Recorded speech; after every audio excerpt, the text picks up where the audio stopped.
Abakulembeze b'amawanga ag'enjawulo bakedde makakuba pulezidenti entebe okwetaba mutamiruka w'amawanga agalina abajaasi abaasindikibwa e Somalia okukuuma emirembe.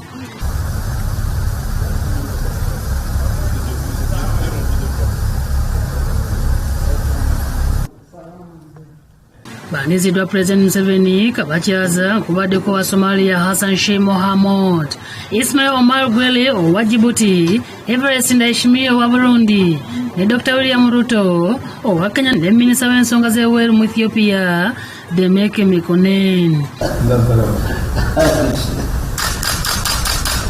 Pulezidenti Museveni mu kiseera kino ye ssentebe w'abakulembeze abaweereza abajaasi e Somalia era ng'agumiriza banne mu ttamiruka ono nga baali abeetegefu okutebenkeza eggwanga eryo. Ajjukizza abeetabye mu ttamiruka ebimu ku bizibu ebyali bigonjoleddwa abakulembeze ku ssemazinga Afrika. Agambye nti Afrika esobola okwegonjolera ebizibu byayo singa bakkiziganya ku kirina okukolebwa. Abatamiruka bano basiimye amawanga agalina abajaasi e Somalia olw'okutebenkeza eggwanga eryo. Abakulembeze baaniriza enteekateeka ya Somalia yennyini olw'okulemberamu omumuli ogw'okutebenkeza ensi yaabwe sobozese bannansi b'eggwanga eryo okutuusibwako ebyetaago omuli enguudo n'ebirala. Ekiwandiiko ekyawamu kisomeddwa minisita wa kuno ow'ensonga ez'ebweru Gino Jeje Odong. The summit underscored the importance of respecting the sovereignty, territorial integrity, political independence and unity of Somalia.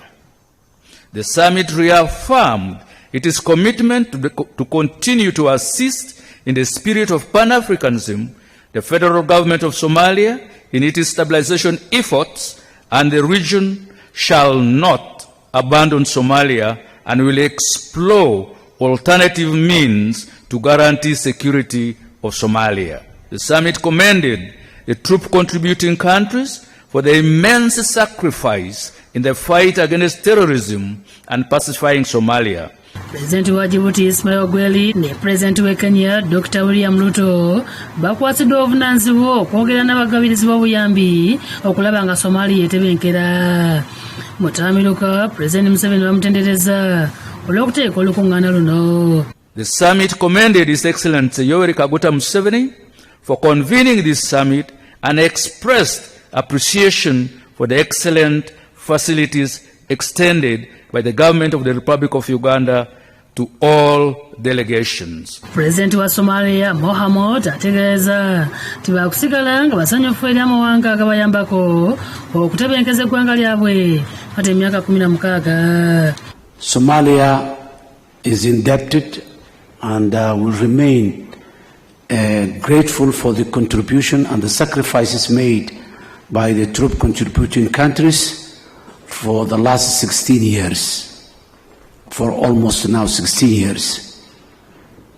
We know this was based on a very big principle for us as Africans, African problems with African solutions, and this was the solution for Somalia.